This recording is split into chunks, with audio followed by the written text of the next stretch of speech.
ಕಡಬದಲ್ಲಿ ವಿಶ್ವ ಹಿಂದೂ ಪರಿಷತ್, ಬಜರಂಗದಳ ಹಾಗೂ ಹಿಂದೂ ಜಾಗರಣ ವೇದಿಕೆ ಕಡಬ ತಾಲೂಕು ಘಟಕದ ವತಿಯಿಂದ ಅಖಂಡ ಭಾರತ ಸಂಕಲ್ಪ ದಿನಾಚರಣೆ ನಡೆಯಿತು. ಆಗಸ್ಟ್ 14ರ ಸಂಜೆ ಕಡಬದ ಗಣೇಶ್ ಬಿಲ್ಡಿಂಗ್ ವಠಾರದಿಂದ ಆರಂಭಗೊಂಡ ಬೃಹತ್ ಪಂಜಿನ ಮೆರವಣಿಗೆ ಕಡಬಪೇಟೆಯ ಪ್ರಮುಖ ರಸ್ತೆಗಳ ಮೂಲಕ ಸಾಗಿತು. 1947ರ ಆಗಸ್ಟ್ 14ರ ಮಧ್ಯರಾತ್ರಿ ಭಾರತ ವಿಭಜನೆಯಾದ ಘಟನೆಯನ್ನು ಸ್ಮರಿಸುತ್ತಾ ಕಳೆದು ಹೋದ ಭಾಗಗಳೆಲ್ಲ ಮತ್ತೆ ಒಂದಾಗಬೇಕು ಎಂಬ ಜನಜಾಗೃತಿ ಮೂಡಿಸುವ ಉದ್ದೇಶದಿಂದ ಕಾರ್ಯಕ್ರಮ ಆಯೋಜಿಸಲಾಗಿತ್ತು. ಬಳಿಕ ಕಡಬ ಪ್ರಾಥಮಿಕ ಕೃಷಿ ಪತ್ತಿನ ಸಹಕಾರ ಸಂಘದ ಯೋಗಕ್ಷೇಮ ಸಹಕಾರ ಭವನದ ವೇದಿಕೆಯಲ್ಲಿ ಸಭಾ ಕಾರ್ಯಕ್ರಮ ನಡೆಯಿತು. ಸಭೆಯ ಅಧ್ಯಕ್ಷತೆಯನ್ನು ನಿವೃತ್ತ ದೈಹಿಕ ಶಿಕ್ಷಕರಾದ ಜಯರಾಮ್ ಗಟ್ಟಿಗಾರ್, ಕೋಡಿಂಬಾಳ ವಹಿಸಿದ್ದರು. ರಾಷ್ಟ್ರೀಯ ಸ್ವಯಂ ಸೇವಕ ಸಂಘದ ಪ್ರಾಂತ ಘೋಷ್ ಪ್ರಮುಖ್ ಗಿರೀಶ್ ಗುರುಪುರ ಅವರು ದಿಕ್ಸೂಚಿ ಭಾಷಣ ಮಾಡಿದರು. ಕಾರ್ಯಕ್ರಮದಲ್ಲಿ ವಿಶ್ವ ಹಿಂದೂ ಪರಿಷತ್, ಬಜರಂಗದಳ ಹಾಗೂ ಹಿಂದೂ ಜಾಗರಣ ವೇದಿಕೆಯ ಪ್ರಮುಖರು, ಕಾರ್ಯಕರ್ತರು ಮತ್ತು ರಾಷ್ಟ್ರಭಕ್ತ ಬಂಧು ಭಗಿನಿಯರು ಭಾಗವಹಿಸಿದ್ದರು.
ರಾಜ್ಯದಾದ್ಯಂತ ಈ ಒಂದು ಅಖಂಡ ಭಾರತದ ಸಂಕಲ್ಪ ಮತ್ತು ಈ ಒಂದು ಪಂಜಿನ ಮೆರವಣಿಗೆಯನ್ನು ಆಯೋಜಿಸಿದೆ. ಈ ವರ್ಷವೂ ಈ ಕಡಬ ಭಾಗದಲ್ಲಿ ಈ ಒಂದು ಪಂಜಿನ ಮೆರವಣಿಗೆಯನ್ನು ಆಯೋಜಿಸಿದ್ದೇವೆ. ಈ ಅಖಂಡ ಭಾರತ ಸಂಕಲ್ಪದ ಉದ್ದೇಶ ಏನು, ಹಾಗೆ ಈ ಅಖಂಡ ಭಾರತ ಸಂಕಲ್ಪವನ್ನು ನಾವು ಯಾಕೆ ಮಾಡಬೇಕು, ಇದರ ಎಲ್ಲ ಉದ್ದೇಶವನ್ನು ದಿಕ್ಸೂಚಿ ಭಾಷಣಗಳು ಮಾಡಲಿಕ್ಕಿದ್ದಾರೆ. ಈ ಒಂದು ಸ್ವಾತಂತ್ರ್ಯವನ್ನು ಪಡೆಯಲು ಹಲವಾರು ವೀರ ಪುರುಷರು ತ್ಯಾಗ ಬಲಿದಾನದ ನಂತರ ಈ ಒಂದು ಸ್ವಾತಂತ್ರ್ಯ ನಡೆದಿದೆ. ವೀರ ಪುರುಷರು ಹಾಗೂ ವೀರ ವನಿತೆಯರು ಈ ಒಂದು ತ್ಯಾಗದ ಬಲಿದಾನದ ನಂತರ ಹಲವಾರು ಸೈನಿಕರು ನೇಣಿಗಂಬಿಗೆ ಶರಣಾಗಿದ್ದಾರೆ.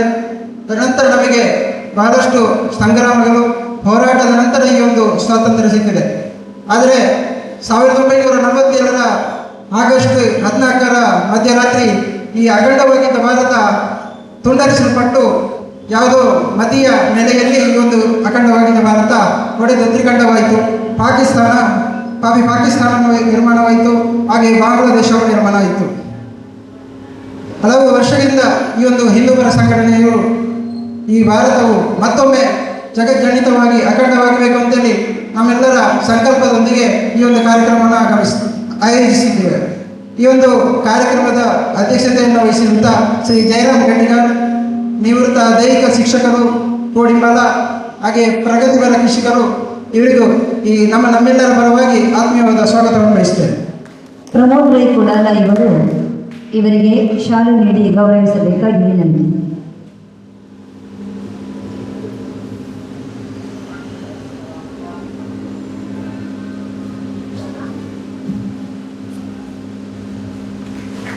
ಹಾಗೆ ಈ ಒಂದು ಸಭಾ ಕಾರ್ಯಕ್ರಮದ ದಿಕ್ಸೂಚಿ ಭಾಷಣವನ್ನು ಮಾಡಲಿರುವಂಥ ಗಿರೀಶ್ ಗುರುಪುರ, ಪ್ರಾಂತ ಘೋಷ ಪ್ರಮುಖರು, ರಾಷ್ಟ್ರೀಯ ಸ್ವಯಂ ಸೇವಕ ಸಂಘ ಕರ್ನಾಟಕ, ಇವರು ಈ ಒಂದು ಕಾರ್ಯಕ್ರಮದ ದಿಕ್ಸೂಚನೆ ಮಾಡಲಿಕ್ಕಿದ್ದಾರೆ.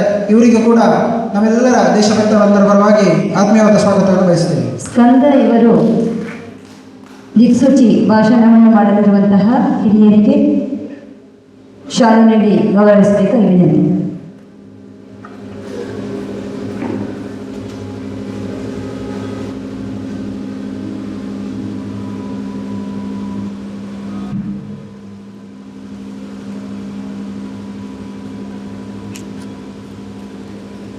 ಹಾಗೆ ಈ ಒಂದು ಸಭಾ ಕಾರ್ಯಕ್ರಮದಲ್ಲಿ ಆಸೀನರಾಗಿರುವಂತಹ ವಿಶ್ವ ಹಿಂದೂ ಪರಿಷತ್ ಕಡಬ ಪ್ರಕರಣದ ಅಧ್ಯಕ್ಷರು ಆಗಿರುವಂತಹ ಶಿವರಾಮ್ ಶೆಟ್ಟಿ ಕೇಪು ಇವರು ಕೂಡ ಆಸೀನರಾಗಿದ್ದಾರೆ. ಇವರಿಗೂ ಕೂಡ ಎಲ್ಲ ದೇಶಭಕ್ತ ಪರವಾಗಿ ಆತ್ಮೀಯವಾದ ಸ್ವಾಗತವನ್ನು ಬಯಸುತ್ತೇನೆ.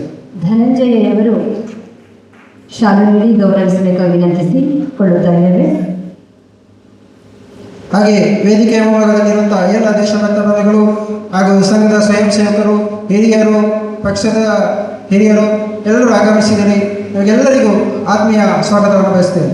ಹಾಗೆ ಪತ್ರಿಕಾ ಮಾಧ್ಯಮಗಳು ನಮ್ಮೊಂದಿಗಿದ್ದಾರೆ, ಅವರಿಗೂ ಕೂಡ ಆತ್ಮೀಯವಾದ ಸ್ವಾಗತವನ್ನು ಬಯಸ್ತೇನೆ. ಪ್ರಾಸ್ತಾವಿಕ ಅಖಂಡ ಭಾರತವು ಕೇವಲ ಭೂಪಟದ ಕಲ್ಪನೆಯಲ್ಲ, ಅದೊಂದು ಸಾಂಸ್ಕೃತಿಕ ಚೇತನ. ಈಗ ಸಭಾಧ್ಯಕ್ಷತೆಯನ್ನು ವಹಿಸಿರುವಂತಹ ಜಯರಾಮ ಗಟ್ಟಿಗಾರು ಇವರು ಸಭೆಯನ್ನು ಉದ್ದೇಶಿಸಿ ವಂದನೆಗಳು. ಇವತ್ತು ವಿಶ್ವ ಹಿಂದೂ ಪರಿಷತ್ ಬಜರಂಗದಳ ಹಿಂದೂ ಜಾಗರಣ ವೇದಿಕೆ ಕಡಬ ತಾಲೂಕು ಇದರ ವತಿಯಿಂದ ಭಾರತ ಮಾತಾ ಪೂಜನಾ ಕಾರ್ಯಕ್ರಮ ಹಾಗೆ ಅಖಂಡ ಭಾರತ ಸಂಕಲ್ಪ ದಿನಾಚರಣೆಯ ಅಂಗವಾಗಿ ನಡೆಯುತ್ತಿರುವಂಥ ಈ ಸಭಾ ಕಾರ್ಯಕ್ರಮದಲ್ಲಿ ನಮಗೆ ದಿಕ್ಸೂಚಿ ಭಾಷಣವನ್ನು ಮಾಡಲಿಕ್ಕೆ ಇರುವಂತಹ ಶ್ರೀಯುತ ರಾಷ್ಟ್ರೀಯ ಸ್ವಯಂ ಸೇವಕ ಸಂಘದ ಪ್ರಾಂತ ಘೋಷ್ ಪ್ರಮುಖರಾದಂಥ ಶ್ರೀಯುತ ಗಿರೀಶ್ ಗುರುಪುರರವರೇ, ಹಾಗೆ ನಮ್ಮ ಕಡಬ ತಾಲೂಕಿನ ವಿಶ್ವ ಹಿಂದೂ ಪರಿಷತ್ ಬಜರಂಗದಳ ಕಡಬ ಪ್ರಖಂಡದ ಅಧ್ಯಕ್ಷರಾದಂಥ ಶಿವರಾಮ ಶೆಟ್ಟಿ ಕೇಪು ಇವರೇ, ಹಾಗೆ ಸಂಯೋಜಕರಾದಂಥ ಶ್ರೀಯುತ ಮೋಹನ್ ಕಡಬ ಇವರೇ, ಹಾಗೂ ಈ ಕಾರ್ಯಕ್ರಮಕ್ಕೆ ಕಾರಣೀಭೂತರಾದಂಥ ಎಲ್ಲ ಕಾರ್ಯಕರ್ತ ಬಂಧುಗಳೇ, ಹಾಗೆ ಇಲ್ಲಿ ಸೇರಿರುವಂಥ ಎಲ್ಲ ಶ್ರದ್ಧೆಯ ಬಂಧು ಭಗಿನಿಯರೇ, ನಾವು ಇವತ್ತು ಈ ಒಂದು ಒಳ್ಳೆಯ ಕಾರ್ಯಕ್ರಮದಲ್ಲಿ ಭಾಗವಹಿಸ್ತಾ ಇದ್ದೇವೆ. ಯಾಕೆ ಅಂತ ಹೇಳಿದರೆ, ನಾಳೆ ಸ್ವಾತಂತ್ರ್ಯ ದಿನಾಚರಣೆ ನಮಗೆ ರಾಜಕೀಯವಾಗಿ ನೋಡಲಿಕ್ಕೆ ಹೋದರೆ, ಯಾಕೆ ಅಂತ ಹೇಳಿದರೆ ನಮಗೆ ಸ್ವಾತಂತ್ರ್ಯ ಸಿಕ್ಕಿ ಸುಮಾರು 79 ವರ್ಷ ಕಳೆದು ನಾಳ್ದು 80ನೇ ವರ್ಷ. ಹಾಗೆ ನಾವು ಸ್ವಾತಂತ್ರ್ಯ ದಿನಾಚರಣೆ ನಾಳೆ ಆಚರಿಸಿದರೆ, ವಿಶೇಷವಾಗಿ ಇವತ್ತು ನಮ್ಮ ವಿಶ್ವ ಹಿಂದೂ ಪರಿಷತ್ ಕಡೆಯಿಂದ ಅಖಂಡ ಭಾರತ ಸಂಕಲ್ಪ ದಿನಾಚರಣೆಯನ್ನು ಪ್ರತಿ ವರ್ಷ ಈ ದಿವಸ ಆಚರಿಸ್ತಾ ಬರ್ತೇವೆ. ನಾವೆಲ್ಲರೂ ಹೆಚ್ಚಿಗೆ ಮಾತಾಡೋದಿಲ್ಲ, ನಾವೆಲ್ಲರೂ ಚರಿತ್ರೆಯನ್ನು ಓದಿದ್ದೇವೆ. ನಮಗೆ ಸ್ವಾತಂತ್ರ್ಯ ಸಿಗಬೇಕಾದ್ರೆ ತುಂಬ ವರ್ಷಗಳಿಂದ, ಶತಮಾನಗಳ ವರ್ಷಗಳಿಂದ ಬ್ರಿಟಿಷರು ನಮ್ಮನ್ನು ಆಡಳಿತ ಮಾಡ್ತಾಯಿದ್ರು. ಅವರಲ್ಲಿಂದ ಸ್ವಾತಂತ್ರ್ಯ ಸಿಗಬೇಕಾದ್ರೆ ಅಹಿಂಸಾತ್ಮಕವಾಗಿಯೂ ಹಿಂಸಾತ್ಮಕವಾಗಿಯೂ ಭಾಳಷ್ಟು ಹೋರಾಟಗಳು ನಡೆದಿದೆ. ಕ್ರಾಂತಿಕಾರಿಗಳು, ರಾಜಕಾರಣಿಗಳು, ಸಾಮಾನ್ಯ ಜನರು ಕೂಡ ಹೋರಾಟ ಮಾಡಿದ್ದಾರೆ. ಅಂದಿನ ಕಾಲದಲ್ಲಿ ಅಹಿಂಸೆ ಮತ್ತು ಹಿಂಸೆ ಅಂತ ಹೇಳಿದರೆ ಹಿಂಸಾತ್ಮಕ ಮತ್ತು ಅಹಿಂಸಾತ್ಮಕ ಮಾಡಿ ಕೂಡ ಹೋರಾಟ ಮಾಡಿದ್ದಾರೆ. ಈ ಹಿಂಸೆ ಮತ್ತು ಅಹಿಂಸಾತ್ಮಕ ಅವತ್ತಿನ ಕಾಲದಲ್ಲಿ ಒಂದು ನಾಣ್ಯದ ಎರಡು ಮುಖಗಳಿದ್ದಂತೆ ಅಂತ ನಾನು ಹೇಳ್ಬೋದು. ಯಾಕೆ ಅಂತ ಹೇಳಿದರೆ ಇದು ಎರಡು ಇದ್ದರೆ ಮಾತ್ರನೇ ನಮಗೇನಾಗಿ ಆಗಿದೆ, ಎರಡರ ಕಾರಣದಿಂದ ಮಾತ್ರ ನಮಗೆ ಸ್ವಾತಂತ್ರ್ಯ ಸಿಕ್ಕಿದೆ. ಕೊನೆಗೆ 1947 ಆಗಸ್ಟ್ 14 ಮಧ್ಯರಾತ್ರಿ, ಬೆಳಿಗ್ಗೆ ಆದರೆ 15 ನಮಗೆ ಆ ಕಾಲದಲ್ಲಿ ಗಾಂಧೀಜಿಯವರ ನೇತೃತ್ವದಲ್ಲಿ ಸತ್ಯಾಗ್ರಹ ಮಾಡ್ತಾ ಇದ್ದರು. ಆ ಕಾಲದಲ್ಲಿ ನಮಗೆ ಸ್ವಾತಂತ್ರ್ಯ ಸಿಕ್ಕಿತು.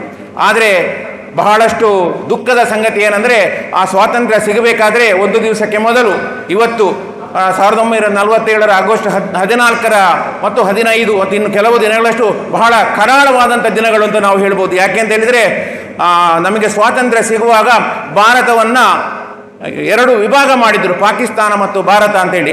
ಅಲ್ಲಿ ಒಂದು ಧರ್ಮ ವಿಚಾರದಲ್ಲಿ ಎರಡು ವಿಭಾಗ ಮಾಡಿದರು. ಪಾಕಿಸ್ತಾನವನ್ನು ಮುಸಲ್ಮಾನ ರಾಷ್ಟ್ರ ಅಂತ ಮಾಡಿದರು. ಹಾಗೆ ಎರಡು ವಿಭಾಗ ಮಾಡಿದರಿಂದಾಗಿ ಏನಾಯ್ತು ಅಂದರೆ, ಪಾಕಿಸ್ತಾನ ಪ್ರದೇಶದಲ್ಲಿದ್ದಂಥ ಎಲ್ಲ ಹಿಂದೂಗಳನ್ನು ಅವರು ರಾತ್ರಿ ಬೆಳಿಗ್ಗೆನ್ನದೇ ಉಟ್ಟ ಬಟ್ಟೆಯಲ್ಲೇ ಭಾರತಕ್ಕೆ ಓಡಿಸಿದರು. ಅಲ್ಲಿ ಇದ್ದವರಿಗೆ ಇರ್ಬೋದಿತ್ತು, ಆದರೆ ಅವರ ಆಸ್ತಿ ಪಾಸ್ತಿ ಬದುಕು ಹೆಂಡತಿ ಮಕ್ಕಳು ಎಲ್ಲವನ್ನೂ ಹೇಳ್ಬೋದು ನಾವು, ಎಲ್ಲರನ್ನ ಹಾಗೆ ಓಡಿಸಿದರು. ಅಲ್ಲಿ ಬಹಳಷ್ಟು ಕ್ರೂರವಾದಂಥ ಘಟನೆಗಳು ನಡೆದು ಸಾವು ನೋವುಗಳಾದರೂ, ಕಷ್ಟ ನಷ್ಟಗಳಾಯಿತು. ಹಾಗೆ ಭಾರತಕ್ಕೆ ಏನಾಯಿತು ಅಂತ ಹೇಳಿದರೆ, ಒಂದು ನಿರಾಶ್ರಿತರ ಮಹಾಪುರವೇ ಹರಿದು ಬಂತು. ಅದನ್ನೆಲ್ಲವನ್ನು ಭಾರತ ಅರಗಿಸಿಕೊಂಡು ಮುಂದೆ ಬಂತು. ಆದರೆ ಆ ಒಂದು ದಿನ ನಾವು ಇಲ್ಲಿ 15ನೇ ದಿನ ಆಗಿದ್ದಂಥ ದಿನ ನಾವು ಸ್ವಾತಂತ್ರ್ಯ ನೀಡುವಂಥ ಸಂತೋಷದಲ್ಲಿದ್ದರೆ, ಅಲ್ಲಿದ್ದಂಥ ನಿರಾಶ್ರಿತರು ಬಹಳಷ್ಟು ದುಃಖದಲ್ಲಿ ಕಾಲವನ್ನು ಕಳೆದರು. ಅದು ನಿಜವಾಗಿಯೂ ಒಂದು ಇತಿಹಾಸದಲ್ಲಿ ನಾನು ಕಪ್ಪು ಚುಕ್ಕೆ ಅಂತ ಹೇಳಲಿಕ್ಕೆ ಇಷ್ಟಪಡ್ತಾ ಇದ್ದೇನೆ. ನೀವೆಲ್ಲರೂ ಇವತ್ತು ಬೃಹತ್ ಪಂಜಿನ ಮೆರವಣಿಗೆಯ ಮೂಲಕ ಬೆಳಕನ್ನು ಹೊತ್ತಿಸಿಕೊಂಡು ಬಂದು ಆ ಒಂದು ನಿರಾಶ್ರಿತರ ಸಾವು ನೋವುಗಳಿರ್ಬೋದು, ಹಾಗೆ ಸ್ವಾತಂತ್ರ್ಯಕ್ಕೆ ಹೋರಾಟಕ್ಕೆ ಮಾಡಿದವರಿಗೋಸ್ಕರ ಆದಂಥ ಸಾವು ನೋವುಗಳಿರ್ಬೋದು, ಅವರ ಆತ್ಮಕ್ಕೆ ಒಂದು ಶಾಂತಿ ಸಿಗಲಿಕ್ಕಿಂತ ಕೂಡ ನೀವು ಪ್ರಾರ್ಥಿಸಿದಿರಿ. ಆ ಪರವಾಗಿ ನಾನು ನಿಮಗೆಲ್ಲರಿಗೂ ಒಂದು ಅಭಿನಂದನೆಗಳನ್ನು ಸಲ್ಲಿಸಲಿಕ್ಕೆ ಇಷ್ಟಪಡ್ತೇನೆ. ನಮಗೆ ಸ್ವಾತಂತ್ರ್ಯ ಸಿಕ್ಕಿತು. ಸ್ವಾತಂತ್ರ್ಯ ಸಿಕ್ಕಿದ ನಂತರ ಮುಂದೆ ಏನಾಯಿತು ಅಂತ ಹೇಳಿದರೆ, ಭಾರತದಲ್ಲಿದ್ದಂಥ ಇದು ಪಾಕಿಸ್ತಾನಕ್ಕೆ ಹೋಗುವಂತಹ ಕೆಲವರು ಕೂಡ ನಮ್ಮ ಭಾರತದಿಂದ ಗಂಟು ಮೂಟೆಗಳನ್ನು ಕಟ್ಟಿ ಹೊರಟರು. ಆದರೆ ನಮ್ಮ ಭಾರತದಲ್ಲಿದ್ದಂಥ ನಮ್ಮ ಆಗಿನ ರಾಜಕಾರಣಿಗಳು ನೀವೆಲ್ಲ ಅಲ್ಲಿ ಹೋಗಬೇಡಿ, ನಾವು ಪ್ರಜಾಪ್ರಭುತ್ವ ರಾಷ್ಟ್ರವನ್ನು ಮಾಡ್ತೇವೆ, ಜಾತ್ಯತೀತ ರಾಷ್ಟ್ರವನ್ನು ಮಾಡ್ತೇವೆ ಅಂತ ಇಲ್ಲಿ ಉಳಿಲಿಕ್ಕೆ ಬಿಟ್ಟರು. ಉಳಿಲಿಕ್ಕೆ ಬಿಟ್ಟದ್ದು ಮಾತ್ರ ಅಲ್ಲ, ಅವ್ರು ಏನು ಮಾಡಿದರು, ಎಲ್ಲ ಅವರಿಗೆ ಬೇಕಾದಂಥ ಸವಲತ್ತುಗಳನ್ನು ಎಲ್ಲವನ್ನು ಕೊಟ್ಟರು. ಅದು ನಮ್ಮ ಭಾರತದ ಒಂದು ದೊಡ್ಡ ಆಸ್ತಿಕೆ ಅಂತ ಹೇಳಿದ್ರು ಕೂಡ ತಪ್ಪಾಗಲಿಕ್ಕಿಲ್ಲ. ಆದರೆ ಮುಂದೆ ಏನಾಯಿತು, ಮುಂದೆ ಒಂದು ಅವಕಾಶದ ಅಧಿಕಾರಕ್ಕೋಸ್ಕರ, ರಾಜಕೀಯ ಅಧಿಕಾರಕ್ಕೋಸ್ಕರ, ಬೇರೆ ಬೇರೆ ಕಾರಣಗಳಿಗೋಸ್ಕರ ಇಲ್ಲಿ ರಾಜಕೀಯ ವ್ಯವಸ್ಥೆಗಳಿಂದಾಗಿ ಬಹಳಷ್ಟು ತೊಂದರೆಗಳಾಯಿತು. ಇಲ್ಲಿ ಕಾನೂನುಗಳ ಒಂದು ವಿಶೇಷವಾಯಿತು. ಜಾತ್ಯತೀತ ಅಂತ ಇದ್ದರೆ ಎಲ್ಲರಿಗೊಂದು ಸಮಾನತೆ ಬರಲಿಲ್ಲ. ನೋಡಿ, ಕಾಶ್ಮೀರದಲ್ಲಿ 370ನೇ ವಿಧಿಷ್ಠ ಅಳವಡಿಸಿದರು. ಒಂದು ದೇಶದಲ್ಲಿ ಎಲ್ಲರಿಗೂ ಸಮಾನವಾಗಿರುವಂತಹ ದೇಶ ಅಂತ ಇದ್ದರೆ ಅದು ಹಾಗೆ ಆಗಲಿಲ್ಲ. ಒಂದು ಕಣ್ಣಿಗೆ ಬೆಣ್ಣೆ, ಒಂದು ಕಣ್ಣಿಗೆ ಸುಣ್ಣ ಎನ್ನುವಂಥ ಸಮಸ್ಯೆಗಳು ಪ್ರಾರಂಭ ಆಯಿತು. ಹಾಗೆ ಯಾವಾಗ ನಮಗೆ ಸ್ವಾತಂತ್ರ್ಯ ಸಿಕ್ಕಿತೋ ಅಂದಿನಿಂದಲೇ ಇಲ್ಲಿ ಸಮಸ್ಯೆಗಳು ಪ್ರಾರಂಭ ಆಯಿತು. ಮುಂದೆ ಏನಾಯಿತು ಅಂತ ಹೇಳಿದರೆ, ಹಾಗೆ ಆದ ಕಾರಣ ಬಹಳಷ್ಟು ತೊಂದರೆಗಳಾಯಿತು. ನಾವು ಏನೇ ಇರ್ಬೋದು ಇವತ್ತಿನ ಕಾಲದಲ್ಲಿ ನಾವು ತಿಳ್ಕೊಂಡಿದ್ದೇವೆ, ನಮಗೆ ಸ್ವಾತಂತ್ರ್ಯ ಸಿಗಬೇಕಾದ್ರೆ ನಾವು ಎಷ್ಟೋ ಜನ ಹೋರಾಟ ಮಾಡಿದ್ದೇವೆ. ನಮ್ಮ ಭಾರತಕ್ಕೆ ಅಲೆಕ್ಸಾಂಡರ್ನಿಂದ ಹಿಡಿದು ಫ್ರೆಂಚರು ಇರ್ಬೋದು, ಬ್ರಿಟಿಷರು ಇರ್ಬೋದು, ಮೊಘಲರು ಇರ್ಬೋದು, ಇನ್ನು ಯಾರ್ಯಾರು ತುಂಬ ಜನ ದಾಳಿಗಳನ್ನು ಮಾಡಿದ್ದಾರೆ. ಬ್ರಿಟಿಷರು ಕೇವಲ ಒಂದು ತಕ್ಕಡಿಯನ್ನು ಹಿಡ್ಕೊಂಡು ಬಂದು ವ್ಯಾಪಾರಕ್ಕೋಸ್ಕರ ಬಂದವರು ಇಲ್ಲಿ ಸುಮಾರು ಶತಮಾನಗಳಷ್ಟು ಕಾಲ ರಾಜ್ಯಭಾರವನ್ನು ಮಾಡಿದ್ದಾರೆ. ಯಾಕೆಂತ ನಾವು ಪ್ರಶ್ನೆ ಹಾಕಿಕೊಳ್ಬೇಕು. ಯಾಕೆಂದರೆ ನಮ್ಮಲ್ಲಿ ಒಗ್ಗಟ್ಟಿರಲಿಲ್ಲ. ನಾವು ಜಾತಿ, ಧರ್ಮ, ಭಾಷೆ, ಪ್ರಾಂತ್ಯ, ನಮ್ಮ ಉಡುಗೆ ತೊಡುಗೆ ಈ ರೀತಿ ಬೇರೆ ಬೇರೆ ರೀತಿಯಲ್ಲಿ ನಾವೇನಾಗಿದ್ದೇವೆ, ನಾವು ಗುಂಪು ಗುಂಪಾಗಿ ಹೋಗಿದ್ದೇವೆ. ನಮ್ಮನ್ನೆಲ್ಲ ಏನು ಮಾಡಿದ್ರು, ಒಡೆದು ಆಳಿದ್ರು. ಅದನ್ನು ನಾವು ಯಾವತ್ತೂ ಏನು ಮಾಡಲಿಲ್ಲ, ನಾವು ನಮ್ಮ ಮನಸ್ಸಿಗೆ ಹಚ್ಚಿಕೊಳ್ಳೇ ಇರಲಿಲ್ಲ. ನಾವೇನು ಮಾಡಬೇಕು, ನಾವೆಲ್ಲ ನಮ್ಮಲ್ಲಿ ಬೇರೆ ಬೇರೆ ಭಿನ್ನಾಭಿಪ್ರಾಯಗಳಿರ್ಬೋದು, ಏನೇ ಇರ್ಬೋದು, ಅದನ್ನೆಲ್ಲ ನಾವು ಮರೆತು ನಮ್ಮ ಹಿಂದೂ ಸಮಾಜದ ಒಗ್ಗಟ್ಟಿಗೋಸ್ಕರ, ನಾವು ಪ್ರಬಲರಾಗೋದಕ್ಕೋಸ್ಕರ, ಯಾಕೆಂದರೆ ಈ ಒಂದು ದೇಶವನ್ನು ಒಳ್ಳೆ ರೀತಿಯಲ್ಲಿ ನಡೆಸ್ಕೋದಕ್ಕೋಸ್ಕರ ನಾವೇನಾಗಬೇಕು, ನಾವು ಒಗ್ಗಟ್ಟಾಗಿರಬೇಕು. ನಮ್ಮ ದೇಶವನ್ನು ನಾವು ಸಮಾನತೆಯಿಂದ ನಮ್ಮ ಸಂವಿಧಾನದಲ್ಲಿ ಉಂಟು. ನಾವೆಲ್ಲ ಸಂವಿಧಾನವನ್ನು ಗೌರವಿಸುವ, ಸಂವಿಧಾನಕ್ಕೆ ಅನುಗುಣವಾಗಿಯೇ ನಾವು ಏನು ಮಾಡುವ, ಕೆಲಸ ಕಾರ್ಯಗಳನ್ನು ಮಾಡುವ. ಯಾರು ಕಾನೂನುಗಳನ್ನು ಕೈಗೆತ್ತಿಕೊಳ್ಳುವುದು ಬೇಡ. ಸಂವಿಧಾನದಲ್ಲಿ ಸಮಾನತೆ ಅಂತ ಉಂಟು. ಸಮಾನತೆ ಇದ್ದರೆ ಖಂಡಿತ ಈ ದೇಶದಲ್ಲಿ ಎಲ್ಲ ಧರ್ಮದವರಿಗೆ, ಜಾತಿಯವರಿಗೆ, ಧರ್ಮದವರಿಗೆ ಸಮಾಧಾನ ಇಲ್ಲ. ಯಾಕೆಂತ ಹೇಳಿದರೆ, ನಮ್ಮ ಯಾವಾಗ ನಮ್ಮ ನೋಡಿ 370 ವಿಧಿಯನ್ನು ನಾವು ಏನು ಮಾಡಿದ್ದೇವೆ, ನಮ್ಮ ಇದು ತೆಗೆದಿದ್ದೇವೆ. ಅದು ನೋಡಿ ಸಂತೋಷದ ವಿಷಯ. ಹಾಗೆ ಜಾತ್ಯತೀತ ರಾಷ್ಟ್ರ ಅಲ್ಲ ಇದು, ಏನಂದರೆ ಇಲ್ಲಿ ಸಮಾನ ನಾಗರಿಕ ಹಕ್ಕು ಯಾವತ್ತುವರೆಗೆ ಜಾರಿಗೆ ಬರುವುದಿಲ್ವೋ ಅಲ್ಲಿವರೆಗೆ ನಮ್ಮ ದೇಶದಲ್ಲಿ ಒಂದು ಸಮಾನತೆ ಅಂತ ಇರಲಿಕ್ಕೆ ಸಾಧ್ಯ ಇಲ್ಲ. ಏನೇ ಇರಲಿ, ನಾವು ಏನು ಮಾಡಬೇಕು ಅಂತ ಹೇಳಿದರೆ, ನಾವು ಇವತ್ತೆಲ್ಲರೂ ಎಲ್ಲ ವಿಚಾರಗಳನ್ನು ಬಿಟ್ಟು ಒಗ್ಗಟ್ಟಾಗಿರಬೇಕು. ಒಗ್ಗಟ್ಟಾಗಿದ್ದರೆ ಮಾತ್ರ ನಾವು ರಾಜಕೀಯವಾಗಿ, ಸಾಮಾಜಿಕವಾಗಿ, ಧಾರ್ಮಿಕವಾಗಿ, ಶೈಕ್ಷಣಿಕವಾಗಿ ಎಲ್ಲ ರೀತಿಯಲ್ಲಿ ನಾವೇನು ಪ್ರಬಲರಾಗಬೇಕು. ಹಾಗಿದ್ದರೆ ಮಾತ್ರ ನಾವು ಏನಾಗ್ಬೋದು, ನಾವು ಒಂದು ಎಲ್ಲ ಕಾರ್ಯಗಳನ್ನು ಸಾಧಿಸಲಿಕ್ಕೆ ಸಾಧ್ಯ. ಯಾಕೆ ಅಂತ ಹೇಳಿದರೆ, ನಾವು ಆರ್ಥಿಕವಾಗಿ ಕೂಡ ಸಬಲರಾಗಬೇಕು. ನಾವೊಂದು ಸಬಲರಾಗಿದ್ದರೆ ಏನಾಗ್ತದೆ, ನಮಗೆ ಯಾವುದೇ ಕಾರ್ಯವನ್ನು ನಾವು ನೇರವಾಗಿ ಮಾಡಲಿಕ್ಕೆ ಸಾಧ್ಯ ಆಗ್ತದೆ. ಯಾಕೆ ಅಂತ ಹೇಳಿದರೆ, ನೋಡಿ, ನಾವು ಯಾವುದಾದ್ರೂ ಪ್ರಾಣಿಗಳನ್ನು ಬಲಿ ಕೊಡ್ತೇವೆ. ಯಾವ ಪ್ರಾಣಿಯನ್ನು ಬಲಿ ಕೊಡ್ತೇವೆ? ಕುರಿ, ಕೋಳಿಗಳನ್ನು ಬಲಿ ಕೊಡ್ತೇವೆ. ಯಾರು ಹುಲಿ, ಸಿಂಹಗಳನ್ನು ಬಲಿ ಕೊಡಲಿಕ್ಕೆ ಹೋಗುವುದಿಲ್ಲ. ಹಾಗೆ ನಾವೇನಾಗಬೇಕು, ನಾವು ಕಾನೂನು ಪ್ರಕಾರವಾಗಿ ಹುಲಿ ಸಿಂಹಗಳಾಗಬೇಕು. ಆಗ ನಮ್ಮನ್ನು ಯಾರು ಮುಟ್ಲಿಕ್ಕೆ ಬರುವುದಿಲ್ಲ. ಏನೇ ಇರಲಿ, ನಾವೆಲ್ಲ ಒಗ್ಗಟ್ಟಿಂದ ದುಡಿಯುವ, ಈ ದೇಶದ ನಮ್ಮ ಭಾರತ ಮಾತೆಯ ಏಳಿಗೆಗಾಗಿ ದುಡಿಯುವ. ಯಾಕೆ ಅಂತ ಹೇಳಿದರೆ, ನಾವು ಹಿಂದೆ ಶ್ರೀರಾಮ ರಾಜ್ಯ ಅಂತ ಹೇಳುವುದನ್ನು ಕೇಳಿದ್ದೇವೆ. ಸುಮಾರು 25-30 ವರ್ಷಕ್ಕೆ ಹಿಂದೆ ಏನಾಗ್ತದೆ ಅಂತ ಹೇಳಿದರೆ, ಕೆಲವರು ಹಿರಿಯರು ಹೇಳ್ತಾ ಇದ್ರು, ನಮಗೆ ಬ್ರಿಟಿಷರ ಆಡಳಿತವೇ ಆಗ್ಬೋದಿತ್ತು ಅಂತೇಳಿ. ಅಂದರೆ ಯಾಕೆ ಅಂತ ಹೇಳಿದರೆ, ನಾವು ಅಲ್ಲಿಂದಲೂ ಕಳಪೆ ಆಡಳಿತ ಇಲ್ಲಿಗೆ ಬಂದಿದೆ ಅಂತ ನಾವು ಅದನ್ನು ತಿಳ್ಕೊಳ್ಬೇಕು. ರಾಮರಾಜ್ಯ ಆಗಬೇಕು ಅಂತ ನಾವು ತಿಳಿಸ್ತೇವೆ. ಹೇಗೆ ಬುಕ್ಕರು ವಿದ್ಯಾರಣ್ಯರ ಒಂದು ಮಾತಿನಂತೆ ಹಿಂದೂ ಸಾಮ್ರಾಜ್ಯದ ಸ್ಥಾಪನೆಗೆ ವಿಜಯನಗರ ಸಾಮ್ರಾಜ್ಯವನ್ನು ಸ್ಥಾಪನೆ ಮಾಡಿದ್ದಾರೆ. ಆ ಹಿಂದೂ ವಿಜಯನಗರ ಸಾಮ್ರಾಜ್ಯ ಹೇಗೆ ಇತ್ತು ಅಂತ ಹೇಳಿದರೆ, ಬೀದಿಗಳಲ್ಲಿ ವಜ್ರ ವೈಡೂರ್ಯಗಳನ್ನು ರಾಶಿ ಹಾಕಿ ಮಾಡ್ತಾ ಇದ್ರಂತೆ. ಮನೆಗಳಿಗೆ ಬೀಗ ಹಾಕ್ತಾ ಇರಲಿಲ್ಲಂತೆ, ಕಳ್ಳಕಾಕರ ಭಯ ಇರಲಿಲ್ಲಂತೆ. ಅಂಥ ರಾಜ್ಯವನ್ನು ನಾವು ಸ್ಥಾಪನೆ ಮಾಡಬೇಕು. ಆಗ ಮಾತ್ರ ನಾವು ಏನಾಗ್ಬೋದು, ನಮ್ಮ ಅಖಂಡ ಭಾರತ ಕಲ್ಪನೆಗೆ ಒಂದು ವಿಶೇಷವಾದಂಥ ಇದನ್ನು ಕೊಟ್ಟ ಹಾಗೆ ಆಗ್ತದೆ. ಯಾವುದನ್ನು ಧೈರ್ಯವನ್ನು ಕೊಟ್ಟ ಹಾಗೆ ಆಗ್ತದೆ. ಏನೇ ಇರಲಿ, ನಾವು ನಮ್ಮ ಭಾರತ ಮಾತೆಗೆ ಒಂದು ಭಾರತ ಮಾತೆಯ ಶ್ರೇಷ್ಠ ಗುಣ ನಡತೆಗಳನ್ನು ನಡ್ಕೊಂಡು ಭಾರತ ಮಾತೆಯ ಏಳಿಗೆಗೆ ನಾವೆಲ್ಲ ಶ್ರಮಿಸೋಣ, ನಾವೆಲ್ಲ ಒಗ್ಗಟ್ಟಾಗಿ ಬಾಳುವ. ಹೇಗೆ ನಮ್ಮ ರಾಷ್ಟ್ರೀಯ ಸ್ವಯಂ ಸೇವಕ ಸಂಘದ ಪ್ರಾರ್ಥನೆಯ ಕೊನೆಯಲ್ಲಿ ಪರಮ ವೈಭವನ್ನೇತು ಮೇತಷ್ಟ ರಾಷ್ಟ್ರ ಮುನ್ನಡೆ ಭಾರತವನ್ನು ಮತ್ತೊಮ್ಮೆ ಪರಮ ವೈಭವದ ಕಡೆಗೆ ಕೊಂಡು ಹೋಗುವ ಅಂತ ಹೇಳ್ತಾ ನಾನು ನನ್ನ ಮಾತುಗಳನ್ನು ಮುಗಿಸಲಿಕ್ಕೆ ಇಷ್ಟಪಡ್ತೇನೆ. ನನಗೆ ಈ ಒಂದು ಸುಂದರವಾದಂಥ ಒಂದು ಅರ್ಥಪೂರ್ಣವಾದಂಥ ಈ ಕಾರ್ಯಕ್ರಮದಲ್ಲಿ ನನಗೆ ಈ ಒಂದು ಸ್ಥಾನವನ್ನು ಕೊಟ್ಟು ನಾನು ಗೌರವಿಸಿದ್ರಿ. ನಿಮಗೆಲ್ಲರಿಗೂ ನನ್ನ ಕೃತಜ್ಞತೆಗಳನ್ನು ಅರ್ಪಿಸ್ತಾ ವೇದಿಕೆಯಲ್ಲಿ ಅಧ್ಯಕ್ಷರಾಗಿ ಉಪಸ್ಥಿತರಿದ್ದಂತಹ ಜಯರಾಮ್ಜಿ ಅವರೇ ಹಾಗೂ ಗಣ್ಯರೇ, ಈ ಅಖಂಡ ಭಾರತ ಸಂಕಲ್ಪದಲ್ಲಿ ಸೇರಿದಂಥ ಎಲ್ಲ ಹಿರಿಯರೇ ಹಾಗೂ ತರುಣರೇ, ತಾಯಂದ್ರೆ, ಮಕ್ಕಳೇ, ಕಾರ್ಯಕರ್ತರೇ, ಒಂದು ಕಥೆ ಇದೆ. ಸತ್ಯ ಮತ್ತು ಸುಳ್ಳು ಎರಡೂ ದಾರಿಯಲ್ಲಿ ನಡೀತಾ ಹೋಗಬೇಕಾದ್ರೆ ಅವರು ಸ್ನಾನ ಮಾಡಬೇಕು. ನದಿಗೆ ಇಳಿದರು. ನದಿಗೆ ಇಳಿದಾದ ನಂತರ ಸತ್ಯ ಮತ್ತು ಸುಳ್ಳು ಎರಡು ಸ್ನಾನ ಮುಗಿಸಿ ಆದ ನಂತರ ಮೊದಲು ಸುಳ್ಳು ಮೇಲ್ಗಡೆ ಬಂದು ಸತ್ಯನ ಬಟ್ಟೆಯನ್ನು ಹಾಕಿಕೊಂಡು ಮೇಲ್ಗಡೆ ಓಡಾಡ್ತಾರೆ. ಆದರೆ ಸತ್ಯನಿಗೆ ಆ ಸುಳ್ಳು ಅವನ ಬಟ್ಟೆಯನ್ನು ಹಾಕೊಳ್ಳಿಕ್ಕೆ ಮುಜುಗರ ಆಯಿತು.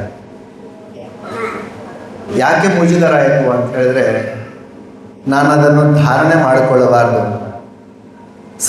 ಸತ್ಯವಾಗಿ ಇರಬೇಕು, ಅದಕ್ಕೋಸ್ಕರ ಮರಚಿಕೊಂಡು ಅಡಗಿಕೊಂಡು ಬದುಕುವಂಥ ಪರಿಸ್ಥಿತಿ ಬಂತು. ಆ ಪರಿಸ್ಥಿತಿ ನಮಗೂ ಕೂಡ ಬಂದಿದೆ. ನಮ್ಮನ್ನು ಕೂಡ ಅದೇ ರೀತಿ ಬೆಳೆಸಿದ್ದಾರೆ. ಅದೇ ರೀತಿ ಇತಿಹಾಸದಲ್ಲಿ ನಮ್ಮ ಕಣ್ಣು ಮುಂದೆ ಪ್ರಕಟ ಆಗುವ ಹಾಗೆ ಯಾವುದು ಸತ್ಯ ಇದೆ ಅದೇ ಸುಳ್ಳು ಆಗಿ ಪ್ರಕಟವಾಗ್ತಾ ಇದೆ. ಅದಾಗಬೇಕಾ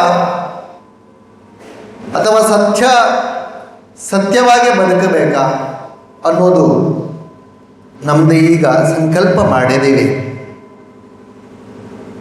ಸಂಕಲ್ಪ ಯಾವುದು ಅಂತ ಹೇಳಿದ್ರೆ, ಧರ್ಮ ಯಾವಾಗಲಿದ್ದಾಗಲೇ ಧರ್ಮನೇ ಇದೆ, ಅದನ್ನು ಪ್ರತಿಪಾದನೆ ಮಾಡಬೇಕು ನಾವು.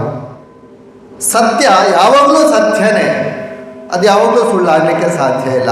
ಅದನ್ನು ಪ್ರತಿಪಾದನೆ ಮಾಡಬೇಕು, ಅದನ್ನು ಮನನ ಮಾಡಬೇಕು, ಅದನ್ನು ಧಾರಣೆ ಮಾಡಿಕೊಳ್ಳಬೇಕು, ಅದನ್ನು ಉಳಿಸಬೇಕು, ಅದನ್ನು ಬೆಳೆಸಬೇಕು. ಅದಕ್ಕೋಸ್ಕರ ಸಂಕಲ್ಪ ಮಾಡಿಕೊಳ್ಳಬೇಕು. ಇತ್ತೀಚೆಗೆ ಇರ್ಬೋದು, ಹಿಂದೆ ಇರ್ಬೋದು, ನಮ್ಮದು ಸ್ವಲ್ಪ ಕಾಲಘಟ್ಟದ ಹಿಂದೆ ನಾವು ಕೇಳಿರ್ಬೋದು, ಯಾವುದೇ ಮಸೀದಿಯ ಮುಂದೆ ಯಾವುದೇ ನಮ್ಮ ಬ್ಯಾಂಡ್ ವಾದ್ಯಗಳನ್ನು ಬಾರಿಸಬಾರ್ದು, ಶಬ್ದ ಮಾಡಬಾರ್ದು ಅಂತ ಇತ್ತು. ಈಗ ಬದಲಾಗಿದೆ ಅಲ್ವಾ? ಅಥವಾ ಜೈ ಶ್ರೀರಾಮ್ ಅಂತ ಘೋಷಣೆಗಳನ್ನು ಕೂಗಬಾರ್ದಿತ್ತು. ಅಥವಾ ನಾನೊಬ್ಬ ಹಿಂದೂ ಅಂತ ಹೇಳಲಿಕ್ಕೆ ಭಯ ಇದೆ. ಆದರೆ ನಾವು ಸಂಕಲ್ಪ ಮಾಡ್ತಾ ಈಗ ಬದಲಾಗಿದೆ. ಆದರೆ ಸಂಕಲ್ಪದ ಇಚ್ಛಾಶಕ್ತಿ ಬಲವಾಗಿದೆ.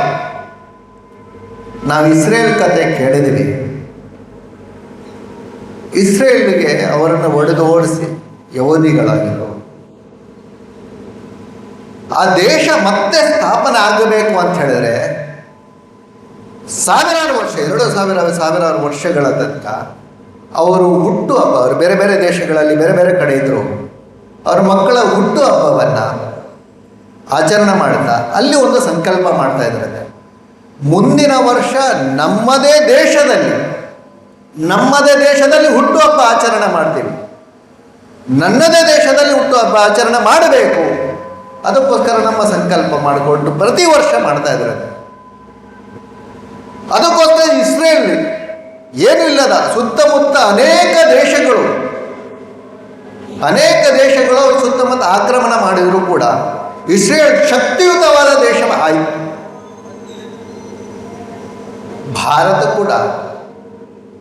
ಭಾರತ ವರ್ಷ ಕೂಡ ಅದೇ ರೀತಿಯ ಸ್ಥಿತಿಯಲ್ಲಿ ಇತ್ತು, ಆದರೆ ಬದಲಾಗಿದೆ. ಸಂಕಲ್ಪ ಅಂದಾಗ ನಮಗೆ ಈಗ ನಾವು ಸಂಕಲ್ಪ ಮಾಡ್ತಾ ಇರೋದಾ ಅಂತ ಕೇಳಿದರೆ ಅಲ್ಲ, ಇತಿಹಾಸದಲ್ಲೇ ನಾವು ಕೇಳಿದ್ದೀವಿ ಅಥವಾ ಈಗಲೂ ಕೂಡ ನಾವು ಮಾಡ್ತಾ ಇದ್ದೀವಿ. ಭರತ ವರ್ಷೆ ಅಂತ ಕೇಳಿಕೊಂಡು ಉತ್ತರ ಭಾರತ ಆದರೆ ಅಯೋಧ್ಯೆ ಕ್ಷೇತ್ರ, ದಕ್ಷಿಣ ಭಾರತ ಆದರೆ ರಾಮೇಶ್ವರ ಕ್ಷೇತ್ರ, ಕಡಬ ಕ್ಷೇತ್ರ. ನಮ್ಮ ಮನೆಗಳಲ್ಲಿ ಪೂಜೆ ಮಾಡಬೇಕಾದ್ರೆ ಒಂದಷ್ಟು ಸಂಕಲ್ಪಗಳನ್ನು ಮಾಡ್ತಾ ಇದ್ದೀವಿ, ನಾವು ಗೊತ್ತಿರ್ಬೋದು ನಮಗೆ. ಮತ್ತು ನಾವು ಯಾವುದೋ ಮನೆಯಲ್ಲಿದ್ದರೆ ಅಥವಾ ದೇವಸ್ಥಾನದಲ್ಲಿದ್ದರೆ ರಾಮಕ್ಷೇತ್ರ, ಈಶ್ವರ ಕ್ಷೇತ್ರ, ಮತ್ತು ಯಾರ ಮನೆಯಲ್ಲಿದ್ದರೆ ಇವರ ಕ್ಷೇತ್ರ, ಇವರು ಇಲ್ಲಿ ಮನೆಯಲ್ಲಿ ನಾನು ಸಂಕಲ್ಪ ಮಾಡ್ತೀನಿ ಅಂತ ಅರ್ಚಕರು ಅದನ್ನು ಹೇಳ್ತಾರೆ. ಯಾವಾಗ ಅದನ್ನು ಸಂಕಲ್ಪ ಮಾಡುವುದು ನಮಗೆ ಯಾವಾಗಲೂ ಹೇಳಿಕೊಟ್ಟಿದ್ದಾರೆ. ಭರತ ವರ್ಷೆ, ಭರತವನ್ನು, ಇಡೀ ನಮ್ಮ ಭರತ ಖಂಡವನ್ನು, ಅಖಂಡ ಭಾರತವನ್ನು ನಮಗೆ ತಿಳಿಸಿಕೊಡ್ಲಿಕ್ಕೆ ಬೇರೆ ಯಾರೂ ಬೇಕಾಗಿಲ್ಲ. ವೇದ ಕಾಲಘಟ್ಟದಲ್ಲಿ ನಮಗೆ ತಿಳಿಸ್ಕೊಟ್ಟಿದ್ದಾರೆ. ಅಖಂಡ ಭಾರತ, ಅಖಂಡ ಭಾರತ ಸಂಕಲ್ಪ ಇವತ್ತು ಭಯ ಆಗಬಾರದು ನಮಗೆ. ಅಖಂಡ ಭಾರತ ನಮ್ಮದೇ, ಪ್ರಶ್ನೆನೇ ಇಲ್ಲ. ಯಾರೊಬ್ಬರು ಹೇಳಿದರು 2047ರಲ್ಲಿ ಇದನ್ನು ಮುಸ್ಲಿಂ ರಾಷ್ಟ್ರ ಮಾಡ್ತೀವಿ ಅಂತ ಹೇಳಿ. ಖಂಡಿತ ಸಾಧ್ಯ ಇಲ್ಲ. ಯಾಕೆಂದರೆ ನಮ್ಮ ಇತಿಹಾಸವನ್ನು ನಾಶ ಮಾಡಲಿಕ್ಕೆ ತುಂಬ ಜನ, ಈಗಲೇ ಅಧ್ಯಕ್ಷರು ಹೇಳಿದ್ರು, ಬೇರೆ ಬೇರೆಯವರು ಬಂದರು, ಬೇರೆ ಬೇರೆಯವರು ಆಕ್ರಮಣ ಮಾಡಿದರು. ಯಾವ ಕಾರಣಕ್ಕೂ ಸಾಧ್ಯ ಆಗಿಲ್ಲ. ಅಷ್ಟು ಪ್ರಬಲವಾಗಿರ್ತಕ್ಕಂಥ ಸಂಕಲ್ಪಗಳನ್ನು ಮಾಡಿಕೊಂಡು ಬಂದಿದ್ದೀವಿ. ಅಷ್ಟು ಗಟ್ಟಿಯಾದಂಥ ಪ್ರತಿಯೊಬ್ಬ ಹಿಂದೂಗಳು, ಪ್ರತಿಯೊಬ್ಬ ವ್ಯಕ್ತಿಗಳು ಕೂಡ ಇದ್ದಾರೆ. ಅದಕ್ಕೋಸ್ಕರ ಹುಟ್ಟಿ ಬರ್ತಾರೆ. ಭಾರತ ಮಾತೆಯ ಗರ್ಭದಲ್ಲಿ ಕೆಟ್ಟವರು ಹುಟ್ಟಿ ಬಂದಿಲ್ಲ ಇವತ್ತಿನ ತನಕನು. ಅನೇಕರು ಕೂಡ ದೇಶವನ್ನು ರಕ್ಷಣೆ ಮಾಡುತ್ತಾ ಜೀವದಾನಗಳನ್ನು, ಬಲಿದಾನಗಳನ್ನು ಕೊಟ್ಟು ಸಂರಕ್ಷಣೆಗೋಸ್ಕರ ಹುಟ್ಟಿದರು. ಅಂಥ ದೇಶ ನಮ್ಮದು.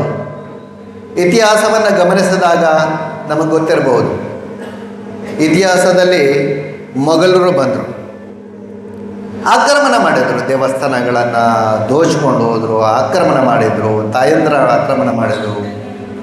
ಆವಾಗ ಶಿವಾಜಿ ಹುಟ್ಟಿ ಬಂದ. ಶಿವಾಜಿಯ ಅವರನ್ನು ನಾಶ ಮಾಡಲಿಕ್ಕೆ ಹಿಂದೂ ಸಾಮ್ರಾಜ್ಯ ಸ್ಥಾಪನೆ ಮಾಡಿದರು. ಅದೆಲ್ಲ ಗೊತ್ತಿದೆ ನಮಗೆ ಇತಿಹಾಸ. ಅದಾದ ನಂತರ ಬ್ರಿಟಿಷರು ಬಂದರು. ಬ್ರಿಟಿಷರು ಬೇರೆ ಬೇರೆ ರೀತಿಯಲ್ಲಿ ನಮ್ಮನ್ನು ಮೋಸದ ಮುಖಾಂತರ ಅವರು ಮುಸ್ಲಿಂ ರಾಷ್ಟ್ರವನ್ನು ಮಾಡಬೇಕು, ಇವರು ಕ್ರಿಶ್ಚಿಯನ್ ರಾಷ್ಟ್ರವನ್ನಾಗಿ ಮಾಡಬೇಕು ಅಂತ ಪ್ರಯತ್ನ ಮಾಡಿದರು. ಹೇಗೆ ಅಂತ ಹೇಳಿದ್ರೆ, ಲಾರ್ಡ್ ಮೆಕಾಲೆ ನಮ್ಮ ಭಾರತವನ್ನು ಸುತ್ತಾಡಿಕೊಂಡು ಸುಲಭದಲ್ಲಿ ಆಗಿಲ್ಲ, ತುಂಬ ವ್ಯತ್ಯಾಸ ಮಾಡಲಿಕ್ಕೆ ಆಗಿಲ್ಲ. ಆವಾಗ ಒಂದು ಪ್ರಯೋಗ ಮಾಡಿದ. ಏನು ಮಾಡಬೇಕು ಅಂತ ಇಡೀ ದೇಶವನ್ನೇ ಸುತ್ತುಕೊಂಡು ಇಲ್ಲಿ ಯಾಕೆ ಎಷ್ಟು ಬಲವಾಗಿದ್ದಾರೆ ಅಂತ ನೋಡಿಕೊಂಡು ಸಂಸ್ಕೃತಿಯನ್ನು ನಾಶ ಮಾಡಬೇಕು, ಶಿಕ್ಷಣವನ್ನು ನಾಶ ಮಾಡಬೇಕು ಅಂಥೇಳಿ ಅವನು ಸಂಸ್ಕೃತಿ ಮತ್ತು ಶಿಕ್ಷಣದ ಕಡೆಗೆ ಗಮನ ಕೊಟ್ಟ. ಅದನ್ನು ವ್ಯತ್ಯಾಸ ಮಾಡಲಿಕ್ಕೆ ಪ್ರಯತ್ನ ಮಾಡಿದ. ಅವನ ತಂದೆಗೆ ಪತ್ರ ಬರೀತಾನೆ. ಅವನು ಯಾವ ರೀತಿ ಪತ್ರ ಬರೀತಾನೆ ಅಂತ ಹೇಳಿದ್ರೆ, ಈ ಭಾರತದೆಲ್ಲ ಅವರ ಬಣ್ಣ ಮಾತ್ರ ಭಾರತದಾಗಿರುತ್ತೆ, ಅವರ ಸ್ವಭಾವ ಎಲ್ಲ ವಿದೇಶದ್ದಾಗುತ್ತೆ. ಹಾಗೆ ಆಯಿತು. ಇತಿಹಾಸವನ್ನು ತಿರುಚುವಂಥ ಪ್ರಕ್ರಿಯೆ ದೊಡ್ಡ ಪ್ರಮಾಣದಲ್ಲಿ ಆಯಿತು. ನಮ್ಮ ಈಗಿನ ಪುಸ್ತಕಗಳಲ್ಲೂ ಈಗಲೂ ಕೂಡ ಕೆಲವು ಪುಟಗಳಲ್ಲಿ ಕಾಣ್ತಾ ಇದ್ದೀವಿ. ಸಂಸ್ಕೃತಿಯನ್ನು ಬದಲು ಮಾಡಿದರು, ವ್ಯತ್ಯಾಸ ಮಾಡಿದರು. ಹುಟ್ಟು ಹಬ್ಬ ಇರಲಿ, ನಮ್ಮ ಆಚರಣೆಗಳಿರಲಿ, ಹಬ್ಬಗಳಿರಲಿ ವ್ಯತ್ಯಾಸ ಮಾಡಿದರು. ಇಷ್ಟು ದೊಡ್ಡ ಪ್ರಮಾಣದಲ್ಲಿ ಆಕ್ರಮಣ ಆದರೂ ಕೂಡ ಭಾರತ ಮತ್ತೆ ಎದ್ದೇಳಿತು. ಭಾರತ ಮತ್ತೆ ಉದಯವಾಯಿತು. ಅಖಂಡ ಭಾರತವಾಗಿ ಬೆಳೆಯಬೇಕು. ಈಗ ಆ ಸಂಕಲ್ಪದ ಜೊತೆಗೆ ಮತ್ತೆ ಬೆಳೆಯಬೇಕು ನಾವು. ಹೇಗೆ ಅಂತ ಹೇಳಿದ್ರೆ, ಸುಲಭದಲ್ಲಿ ಕೂತ್ಕೊಂಡ್ರೆ ಆಗುವುದಿಲ್ಲ. ಒಬ್ಬ ಕವಿ ಹೇಳ್ತಾನೆ, 100 ಸಾಗರ 100 ಮಂದಿರ ದೈವ ಶಾಸ್ತ್ರವಿದ್ದರೆ, ಗಂಗೆ ಇದ್ದರೆ, ತುಂಗೆ ಇದ್ದರೆ, ಗಿರಿ ಹಿಮಾಲಯವಿದ್ದರೆ, ವೇದವಿದ್ದರೆ, ಪುರಾಣವಿದ್ದರೆ, ಘನ ಪರಂಪರೆ ಇದ್ದರೆ. ಕೊನೆಗೆ ಕವಿ ಬೇಸರದಲ್ಲಿ ಹೇಳ್ತಾನೆ, ಏನು ಸಾರ್ಥಕ ಮನೆಯ ಮಕ್ಕಳೇ ಮಲಗಿ ನಿದ್ರಿಸುತ್ತಿದ್ದಾರೆ. ಇವತ್ತು ಕಡಬದಲ್ಲಿ ನಾವು ಅಖಂಡ ಭಾರತ ವಿಶ್ವ ಹಿಂದೂ ಪರಿಷತ್ ಮತ್ತು ಹಿಂದೂ ಜಾಗರಣ ವೇದಿಕೆ ಸೇರ್ಕೊಂಡು ಮಾಡ್ತಾ ಇದ್ದೀವಿ. ನಮಗೆ ತೃಪ್ತಿ ಇದೆ ಅಂತ ಕೇಳಿದ್ರೆ ಖಂಡಿತ ಇಲ್ಲ, ಎಲ್ಲರ ಮನಸ್ಸಲ್ಲೂ ಇರ್ಬೋದು. ಜನ ಸಾಕಾಗುತ್ತಾ ಅಂತ ಕೇಳಿದ್ರೆ ಖಂಡಿತ ಕಡಿಮೆನೆ. ತಾಯಂದ್ರು ನಮ್ಮ ಜೊತೆಗೆ ಎಷ್ಟು ಜನ ಇದ್ದಾರೆ ಅಂತ ನೋಡಿದ್ರೆ ಕಣ್ಮುಂದೆಗೆ 2-3 ಜನ ಕಾಯ್ತಾರೆ. ಇವತ್ತು ಜನ್ಜಿ ಅಂತ ಏನು ಹೇಳ್ತೀವಿ, ಜನ್ಜಿ ಅಲ್ಫಾ ಅಂತ ಏನು ಹೇಳ್ತೀವಿ ಅಂತ ಕೇಳಿದ್ರೆ ಸ್ವಲ್ಪ ನೋವು ಬರುತ್ತೆ ನಮಗೆ. ಆದರೆ ಜೆನ್ಜಿ ಸುಮ್ಮನೆ ಕೂತ್ಕೊಂಡಿಲ್ಲ. ಜೆನ್ಜಿ ಜಂಜಿ ಪತ್ತೊಂದು ಇಚ್ಚೇರು ನಾನು, ಅಥವಾ ಪಂಚಿ ಇಟ್ಕೊಂಡು ಇರಲಿಲ್ಲ, ಹಂಜಿ ಇಟ್ಕೊಂಡು ಏನೂ ಇರಲಿಲ್ಲ. ಜನ್ಜಿ ಕೂಡ ಭಾರತದಕ್ಕೋಸ್ಕರ ಭಾರತ್ ಮಾತಾಗೆ ಜೈ, ಒಂದೇ ಮಾತ್ರ ರಾಷ್ಟ್ರಕ್ಕೋಸ್ಕರ ತನ್ನ ಜೀವನವನ್ನು ಸಮರ್ಪಣೆ ಮಾಡಿಕೊಳ್ಳೋದು, ಅದಕ್ಕೋಸ್ಕರ ತನ್ನ ಬಲಿದಾನ ಮಾಡುವುದನ್ನು ಈಗಲೂ ಕೂಡ ಕಾಣ್ತಾ ಇದ್ದೇವೆ. ಅಂಥ ದೇಶ ಭಾರತ. ಶಿವಾಜಿ ಕಾಲಘಟ್ಟ, ಬ್ರಿಟಿಷ್ ಕಾಲಘಟ್ಟದಲ್ಲೂ ನಾವು ನೋಡ್ತೀವಿ. ನಾವು ರಾಷ್ಟ್ರೀಯ ಸ್ವಯಂ ಸೇವಕ ಸಂಘದ ಸ್ಥಾಪಕರು ಕೂಡ ಡಾಕ್ಟರ್ ಜಿ ಕೇಶವ ಬಲರಾಮ ಹೆಡ್ಗೆ ಅವರು 1925ರಲ್ಲಿ ರಾಷ್ಟ್ರೀಯ ಸ್ವಯಂ ಸೇವಕವನ್ನು ಪ್ರಾರಂಭ ಮಾಡಿದರು. ಅವರು ಯಾಕೆ ಪ್ರಾರಂಭ ಮಾಡಿದರು ಅಂತ ಹೇಳಿದ್ರೆ, ಭಾರತಕ್ಕೆ ಯಾಕೆ ಸ್ವತಂತ್ರ ಹೋಯಿತು ಅನ್ನೋದಕ್ಕೆ ಯೋಚನೆ ಮಾಡಿದರು. ಅದಕ್ಕಿಂತ ಮುಂಚೆ ಸ್ವತಂತ್ರ ಇತ್ತಲ್ವಾ, ಯಾಕೆ ಹೋಯ್ತು ಅಂತ ಯೋಚನೆ ಮಾಡಿದಾಗ ಒಂದಷ್ಟು ಗಮನಗಳಿಟ್ಟು ನಮ್ಮಲ್ಲಿ ಒಟ್ಟು ಅನ್ನುವ ಭಾವನೆ ಇರಲಿಲ್ಲ, ನಾವೆಲ್ಲರೂ ಒಂದು ಅನ್ನುವ ಭಾವನೆ ಇರಲಿಲ್ಲ, ನಾವೆಲ್ಲರೂ ಹಿಂದೂ ಅನ್ನುವ ಭಾವನೆ ಇರಲಿಲ್ಲ, ನಾವೆಲ್ಲರೂ ಬೇರೆ ಬೇರೆ. ಆಗಲೇ ಹೇಳಿದ್ರಲ್ಲ, ಒಡೆದಾಳುವ ನೀತಿಯನ್ನು ಭಾರಿ ಬೇಗವಾಗಿ ನಮ್ಮ ಮಧ್ಯದಲ್ಲಿ ಧರಿಸಿದ್ರು, ಬೇರೆ ಬೇರೆ ಮಾಡಿದರು. ನಮ್ಮ ಒಂದೇ ಭಾವದಲ್ಲಿ ಕೆಲಸಗಳು ಒಟ್ಟಿಗೆ ಜೊತೆಗೊಳಗೆ ಹೋಗ್ಲಿಕ್ಕೆ ಆಗ್ತಾ ಇರಲಿಲ್ಲ. ಅವಾಗ ಹೇಳ್ತಾ ಇದ್ರು ಕೆಲವರು ಹಿರಿಯರು, ರಾಜಕಾರಣಿಗಳು ಹೇಳಿದ್ರು, ನನ್ನನ್ನು ಹಿಂದೂ ಆಗಿ ಕರಿಬೇಡ, ನನ್ನನ್ನು ಕುರಿ ಬೇಕಾದ್ರೆ ಕರಿ, ಹಿಂದೂ ಅಂತ ಕರಿಬೇಡ. ಅಷ್ಟು ಭಯ ಇತ್ತು. ಅಥವಾ 4 ಜನ ಹಿಂದೂಗಳು 8 ಜನ ಹೋಗ್ತಾ ಇದ್ದಾರೆ ಅಂತ ಹೇಳಿದ್ರೆ ಅದರಲ್ಲಿ ಮೇಲ್ಗಡೆ ಇನ್ನೊಬ್ಬ ಮಲಗಿರ್ಬೇಕು ಅಂತ ಸ್ಥಿತಿ ಇತ್ತು. ಮತ್ತೆ ಬರಬೇಕಾದ್ರೆ ಒಟ್ಟಿಗೆ 4 ಜನನೇ ಬೇರೆ ಬೇರೆ ಹೋಗ್ತಾ ಇದ್ರು. ಆ ರೀತಿಯಾದಂಥ ಪರಿಸ್ಥಿತಿ. ಆ ಕಾಲಘಟ್ಟದಲ್ಲಿ ಕೂಡ ನಾವು ಒಟ್ಟಾಗಬೇಕು ಅನ್ನುವುದನ್ನು ಡಾಕ್ಟರ್ ಜಿ ಅವರು ಕಂಡುಕೊಂಡರು. ಅವರು ಸಂಘಟನೆ ಮಾಡಿದರು, ಹಿಂದೂಗಳನ್ನು ಸಂಘಟನೆ ಮಾಡಿದರು. ಇವತ್ತು ಅನೇಕ ಸಂಘಟನೆಗಳು, 42 ಸಂಘಟನೆಗಳು ಈಗ ಪ್ರಾರಂಭ ಆಗಿದೆ. ಬೇರೆ ಬೇರೆ ಮುಖಗಳಲ್ಲಿ ಕೆಲಸ ಮಾಡ್ತಾ ಇದೆ. ರಾಷ್ಟ್ರದ ಹಿತದೃಷ್ಟಿಯಿಂದ ಕೆಲಸ ಮಾಡ್ತಾ ಇದೆ. ರಾಷ್ಟ್ರದ ಉದ್ಧಾರ ಆಗಲಿ ಹೇಳಿದ್ರಲ್ಲ, ಪರಮ ವೈಭವ ಸ್ಥಿತಿಗೆ ಭಾರತ ಮತ್ತೆ ಜಗದ್ಗುರು ಆಗಬೇಕು. ಎಲ್ಲ ಮುಖಗಳಲ್ಲಿ ಕೆಲಸ ಮಾಡುವಂಥದ್ದು. ಎಲ್ಲ ಮುಖಗಳಲ್ಲಿ ಕೆಲಸ ಮಾಡಬೇಕಾದ್ರೆ ವ್ಯಕ್ತಿ ಸುಲಭದವಿದ್ದರೆ ವ್ಯಕ್ತಿ ಸಾಕಾಗುವುದಿಲ್ಲ. ಇವತ್ತು ಸಮಾಹಿತ ಅಂತ ಹೋಗೋರು ತುಂಬ ಜನ ಇದ್ದಾರೆ, ಪುರುಷೋತ್ತಿಲ್ಲ ಅಂತ ಹೇಳೋರು ತುಂಬ ಜನ ಇದ್ದಾರೆ, ಬಿಸಿ ಅಂತ ಹೇಳುವವರು ತುಂಬ ಜನ ಇದ್ದಾರೆ, ಇಲ್ಲಿ ಬರಲಿಕ್ಕೆ ಆಗಲ್ಲ ಅಂತ ಹೇಳೋರು ತುಂಬ ಜನ ಇದ್ದಾರೆ. ಗಟ್ಟಿಯಾಗಿ ಒಂದು ವಿಚಾರಕ್ಕೆ ನಿಂತುಕೊಳ್ಳಬೇಕು ಅಂತ ಹೇಳಿದ್ರೆ ಸುಮ್ಮನೆ ಸಣ್ಣ ತಾಕತ್ತಿದ್ದವರು ಆಗುವುದಿಲ್ಲ, ಗಟ್ಟಿ ಹೃದಯದವರು ಬೇಕು. ಬಂದು ಕೂತ್ಕೊಂಡಿದ್ದೀವಿ ಅಂತ ಹೇಳಿದ್ರೆ ನಮಗೆ ಬೇಕು ಅನ್ನೋ ಭಾವದಿಂದ ನಾವು ಬಂದು ಕೂತ್ಕೊಂಡಿದ್ದೀವಿ. ಇಲ್ಲದ್ರೆ ಸುಲಭ ಇಲ್ಲ.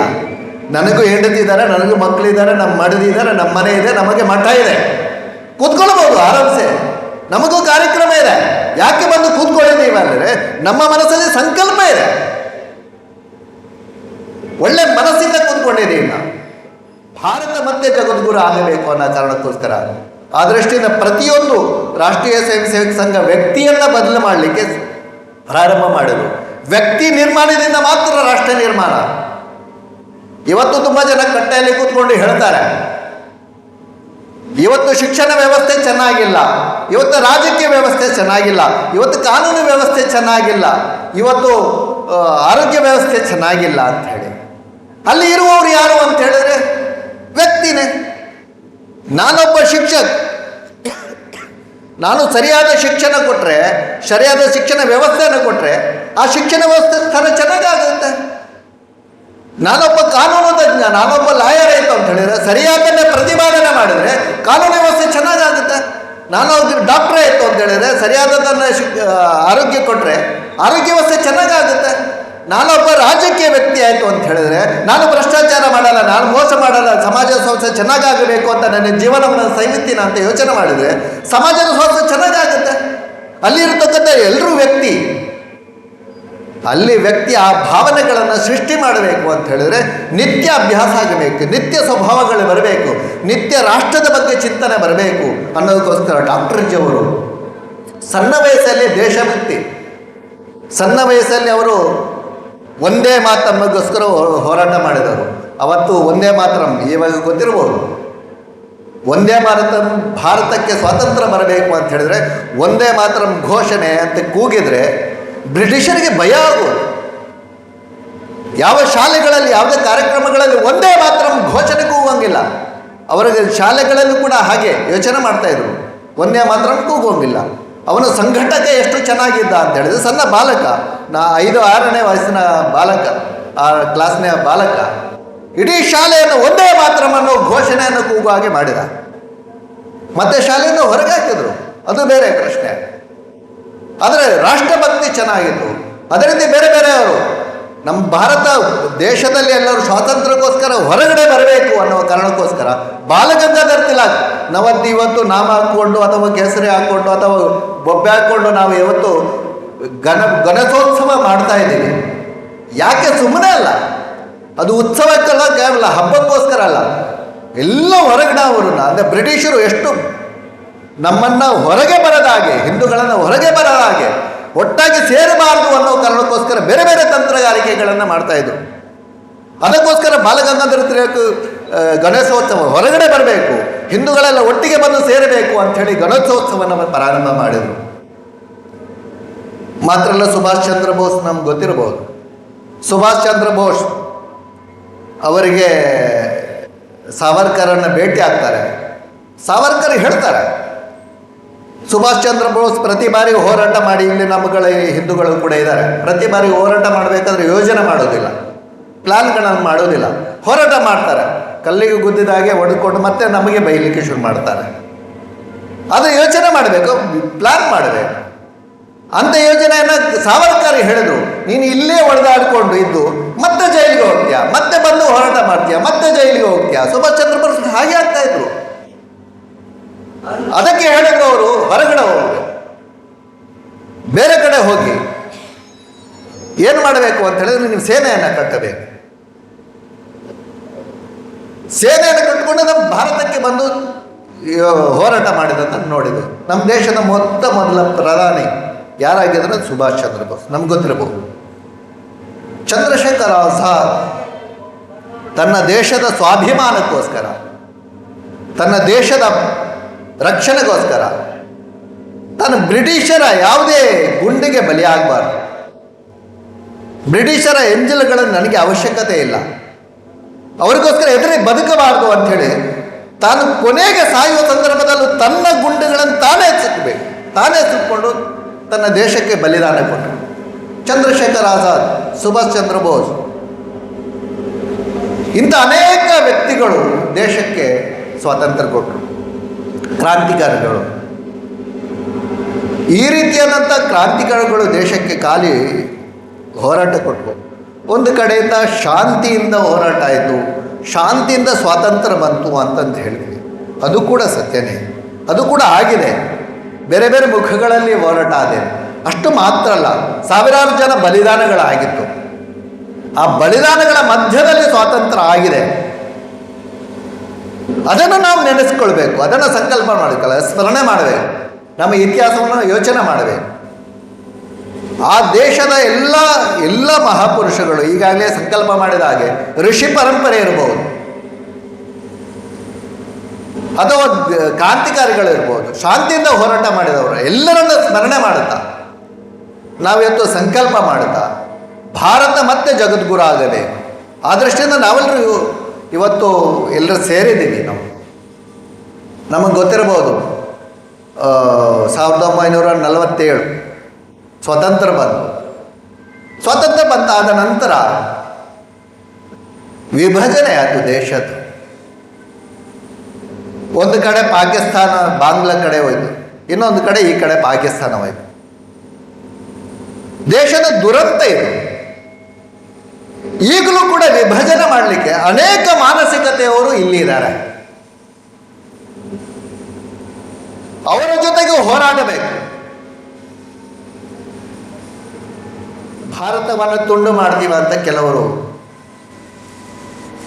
ಭಾರತವನ್ನು ಬೇರೆ ಬೇರೆ ಮಾಡ್ತೀವ ಅನ್ನುವರು ಕೆಲವರು, ವಿದೇಶ ಶಕ್ತಿಗಳು ಇಲ್ಲೇ ಇದ್ದು ಕೆಲಸ ಮಾಡುವಂಥದ್ದು ಕೂಡ ಇದೆ. ಅದರಲ್ಲೇ ಜಾಗೃತಿ ನಮಗಿರಬೇಕು. ಅದರಲ್ಲ ಸ್ಪಷ್ಟೀಕರಣ ನಮಗಿರಬೇಕು. ನಾವು ದೇಶವನ್ನು ಸಂರಕ್ಷಣೆ ಮಾಡಬೇಕು, ಭಾರತ ಪರಮವೈಭವಕ್ಕೆ ಹೋಗಬೇಕು ಅಂತ ಹೇಳಿದ್ರೆ ನಮ್ಮ ಅಸ್ಮಿತೆ ನಮಗೆ ಗೊತ್ತಿರಬೇಕು. ಆ ದೃಷ್ಟಿಯಿಂದ ನಾವೆಲ್ಲರೂ ಯೋಚನೆ ಮಾಡೋಣ. ನಾವೆಲ್ಲರೂ ಕೂಡ ಒಂದು ಘಟನೆ ನೆನಪಾಗುತ್ತೆ. ಒಂದು ದೇವಸ್ಥಾನ, ಆ ದೇವಸ್ಥಾನಕ್ಕೆ ಪಾಳು ಬಿದ್ದಿದೆ. ಅದು ಎಲ್ಲರೂ ಊರವರು ಸೇರಿಕೊಂಡ್ರು. ಊರವರು ಸೇರಿಕೊಂಡಾಗ ಅಲ್ಲಿ ಅರ್ಚಕರು, ಆಡಳಿತಾಧಿಕಾರಿಗಳು ಹೇಳಿದ್ರು, ಅದು ಗರುಡ ಸ್ತಂಭವನ್ನು ನಿಲ್ಲಿಸಬೇಕು, ಆವಾಗ ನಮ್ಮ ಊರಿಗೆ ಒಳ್ಳೆಯದಾಗುತ್ತೆ ಅಂತ ಹೇಳಿದರು. ಅದಕ್ಕೋಸ್ಕರ ಎಲ್ಲರೂ ತರುಣರು ಸೇರಿಕೊಂಡ್ರು, ನಮಗೆ ಊರಿಗೆ ಒಳ್ಳೆಯದಾಗತ್ತೆ ಅಂತಾರೆ. ಒಂದು ದೊಡ್ಡ ಬೆಟ್ಟಕ್ಕೆ ಹೋದರು. ದೊಡ್ಡ ಬೆಟ್ಟಕ್ಕೆ ಹೋಗಬೇಕಾದ್ರೆ ಅಲ್ಲಿಂದ ಒಂದು 50-60 ಅಡಿ ಎತ್ತರದ ಒಂದು ಸ್ತಂಭವನ್ನು ಎಲ್ಲ ಕಡಿದು ತೊಗೊಂಡು ಬಂದರು. ದಾರಿಯಲ್ಲಿ ತೊಗೊಂಡು ಬರಬೇಕಾದ್ರೆ ಈಗಾಗಲೇ ಇದೇ ರೀತಿ ಮಳೆಗಾಲ. ದಾರಿಯಲ್ಲಿ ಬರಬೇಕಾದ್ರೆ ಈ ಗದ್ದೆಗಳನ್ನು ನಾವು ನೋಡಿದ್ದೀವಿ. ಗದ್ದೆಯ ಆ ಪುನಿ ಜಾಗದಲ್ಲಿ ಬರಲಿಕ್ಕೆ ಸಾಧ್ಯ ಆಗುವುದಿಲ್ಲ. ಆವಾಗ ಗದ್ದೆಯ ಮಧ್ಯದಲ್ಲಿ ಬರಬೇಕಾಗುತ್ತೆ. ಆ ದೇವಸ್ಥಾನಕ್ಕೆ ತಲುಪಬೇಕಾದ್ರೆ ಏನು ಮಾಡಬೇಕು ಅಂತ ಹೇಳಿದ್ರೆ, ಗದ್ದೆಯ ಮಧ್ಯದಲ್ಲಿ ಕೆಸರು ಇರುತ್ತೆ, ನೀರಿರುತ್ತೆ, ಅದನ್ನು ದಾಟಿಕೊಂಡು ಎಲ್ಲ ಬಂದರು. ಆ ಗದ್ದೆ ಮಧ್ಯದಲ್ಲಿ ಬರಬೇಕಾದ್ರೆ ಕೆಲವರಿಗೆ ಭಾರ ಆಯಿತು, ಹೆಗಲಿಗೆ ಭಾರ ಆಯಿತು. ಯಾಕೆ ಭಾರ ಆಯಿತು ಅಂತ ಯೋಚನೆ ಮಾಡಿದರು. ಕೆಲವರು ಯೋಚನೆ ಮಾಡಿದ್ರು, ಕೆಸರಿದೆ ಅದಕ್ಕೆ ಹೋಗೋಸ್ಕರ ಇರಬಹುದು, ನೀರಿದೆ ಅದಕ್ಕೋಸ್ಕರ ಇರಬಹುದು, ಗದ್ದೆ ಅಲ್ವಾ ಅದಕ್ಕೋಸ್ಕರ ಇರಬಹುದು. ಆದರೆ ಹಾಗೆ ಅಲ್ಲ. ಅದು ಬರ್ತಾ ಬರ್ತಾ ಮುಂದೆ ಬರ್ತಾ ಹೆಗಲು ಭಾರ ಆಗುವುದನ್ನು ನೋಡ್ತಾ ಮುಂದೆ ಬಂದಾದ ನಂತರ ದೇವಸ್ಥಾನದಲ್ಲಿ ಇಟ್ಟರು. ಒಬ್ಬ ಗಮನಿಸಿದ ಅದನ್ನು, ಯಾಕೆ ಆ ದಾರಿಯಲ್ಲಿ ನಮಗೆ ಭಾರ ಆಯಿತು ಅಂತ ಹೇಳಿ. ಯಾಕೆ ಅಂತ ಹೇಳಿದ್ರೆ, ಕೆಲವರು ಕಾಲಲ್ಲಿ ಕೆಸರಿ ಇರಲಿಲ್ಲ. ಏನು ಮಾಡಿರ್ಬೋದು ಅವರು, ಆ ಸ್ತಂಭದಲ್ಲಿ ನೇತಾಡ್ಕೊಂಡಿದ್ರು. ಆದ್ದರಿಂದಾಗಿ ಕಾಲಲ್ಲಿ ಕೆಸರಿ ಇರಲಿಲ್ಲ. ನಮ್ಮ ಹಾಡಲ್ಲಿ ಹೇಳ್ತೀವಿ, ಹೆಗಲು ಹೆಗಲು ಹೆಜ್ಜೆ ಹೆಜ್ಜೆ ಜೋಡಿಗೂಡಿ ನಡೆಯುವ. ನಾವು ಹೆಗಲು ಕೊಡಬೇಕು, ಬಿಟ್ಟರೆ ನಾವು ಅನ್ಯಾಯ ಮಾಡಬಾರ್ದು, ಸಮಾಜದ ವಿರುದ್ಧ ಕೆಟ್ಟದಾಗಿ ಯೋಚನೆ ಮಾಡಬಾರ್ದು. ಸಮಾಜಕ್ಕೆ ಹೆಗಲು ಕೊಡಬೇಕು, ಸಮಾಜದ ಜೊತೆಗೆ ನಾವು ಜೋಡಿಕೊಳ್ಳಬೇಕು. ನಾನು ಒಂದಲ್ಲ ಒಂದು ಕಾರ್ಯದ ಜೊತೆಗೆ ಸಮಾಜದ ಸ್ವಾಸ್ಥ್ಯ ಚೆನ್ನಾಗಾಗುವ ದೃಷ್ಟಿಯಿಂದ ನಾವು ಪ್ರಯತ್ನ ಮಾಡಬೇಕು. ಇವತ್ತು ಸಂಕಲ್ಪ ಎಷ್ಟು ದೃಢವಾಗಿರಬೇಕು ಅಂತ ಹೇಳಿದರೆ, 1947ರಲ್ಲಿ ಭಾರತ ಅಖಂಡ ಭಾರತ ಆಗಬೇಕು. ಅಖಂಡ ಭಾರತದ ಜೊತೆಗೆ ಆಗುವುದರಿಂದ ನನ್ನ ಪ್ರತಿಯೊಬ್ಬರ ಸಂಕಲ್ಪ ಅಷ್ಟು ದೃಢವಾಗಿರಬೇಕು, ಅಷ್ಟು ಗಟ್ಟಿಯಾಗಿರಬೇಕು. ಘೋರ ನಿದ್ರೆಯಲ್ಲಿ ಸಾಕಾಗುವುದಿಲ್ಲ. ಪ್ರತಿಯೊಬ್ಬ ಹಿಂದುವನ್ನು, ಪ್ರತಿಯೊಬ್ಬ ಜನ್ಜಿಯನ್ನು, ಪ್ರತಿಯೊಬ್ಬ ಆಲ್ಫಾ ಜನ್ಜಿಯನ್ನು ಎಲ್ಲರನ್ನೂ ಕೂಡ ಜಾಗೃತಿ ಮಾಡಿಸಬೇಕು. ಅವರಿಗೆಲ್ಲರೂ ನಮ್ಮ ಸಂಸ್ಕೃತಿಯನ್ನು ತಿಳಿಸ್ಕೊಡ್ಬೇಕು, ಬೆಳೆಸಬೇಕು. ಆ ದೃಷ್ಟಿಯಿಂದ ನಾವೆಲ್ಲರೂ ಯೋಚನೆ ಮಾಡಬೇಕು, ಹೆಜ್ಜೆಯನ್ನು ದ್ವಿಗುಣಗೊಳಿಸಬೇಕು. ಅಷ್ಟು ಬಲವಾದ ಸಂಕಲ್ಪವನ್ನು ನಾನು ಮಾಡಿಕೊಳ್ಬೇಕು. ಮಾಡ್ತಾ ನಾವು ಇಂದಿನ ಕಾರ್ಯಕ್ರಮವನ್ನು ನಡೆಸ್ಕೊಳ್ತಾ ಮುಂದೆ ಹೋಗಬೇಕು. ನಾವಿಲ್ಲಿ ದೀಪವನ್ನು ನೋಡ್ತೀವಿ, ಅದು ದೀಪ ಹೊರಗಡೆ ಬೆಳಕು ಕೊಡುತ್ತೆ. ಅದು ಬತ್ತಿಯನ್ನು ಸುಟ್ಟುಕೊಂಡು ಹೊರಗೆ ದೀಪ ಎಣ್ಣೆಯನ್ನು ಖಾಲಿ ಮಾಡಿಕೊಂಡು ಹೊರಗೆ ಬೆಳಕು ಕೊಡುತ್ತೆ. ಒಂದು ಅಗರಬತ್ತಿ ಅದು ಇಡೀ ಶರೀರವನ್ನು ಸುಟ್ಕೊಂಡು ಹೊರಗಡೆ ಸುಗಂಧವನ್ನು ಕೊಡುತ್ತೆ. ನಾನೊಬ್ಬ ಮನುಷ್ಯ, ನನಗೆ ಯೋಚನೆ ಮಾಡೋ ಕ್ಷಮತೆ ಇದೆ, ನನಗೆ ಜ್ಞಾನ ಇದೆ, ನಾನು ಭಾರತೀಯ, ನಾನೊಬ್ಬ ಹಿಂದೂ. ದಾಸರ ಪದಗಳಲ್ಲಿ ಹೇಳ್ತಾರೆ, 84 ರಾಶಿಯನ್ನು ದಾಟಿ ಬಂದ ಈ ಶರೀರ ತಾನಲ್ಲ ತನ್ನದಲ್ಲ ಅಂತ ಹೇಳಿ. ಅದಾದ ನಂತರ ಮಾತ್ರ ಬರುವಂಥದ್ದು ಮನುಷ್ಯ ಜನ್ಮ.